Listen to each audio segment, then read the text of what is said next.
Un accueil solennel pour les deux délégués de classe. Après un bref discours de bienvenue, les questions fusent. Quel parcours scolaire faut-il suivre pour devenir député? Qu'est-ce qu'un attaché parlementaire? Ou encore, comment naissent les lois? C'est très long, d'après ce que j'ai vu, ce que j'ai entendu. C'est vraiment très long et moi, sincèrement, j'aimerais pas être député. Et je pensais qu'il fallait juste voter une loi, c'était facile. Je pensais que c'était un métier comme un autre, mais pas du tout. C'est beaucoup plus complexe que ça.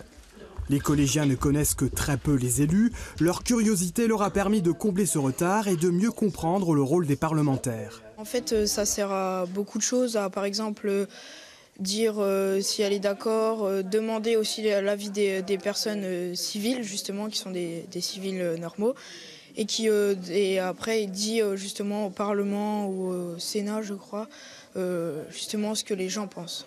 Je pense que ça les intéresse, ils sont quand même très ouverts à l'information, de par leur utilisation des réseaux sociaux. Et puis on se rend compte quand même que quand on les interroge, ils écoutent la radio, les informations à la radio, ils regardent à la télévision. Un moment de partage donc, aussi important pour les collégiens que pour l'élu. C'est essentiel de venir voir la jeunesse parce que c'est eux qui vont faire la France demain, c'est eux qui vont voter. Il faut qu'ils aient une bonne image du parlementaire, il faut qu'ils comprennent aussi ce qu'on fait.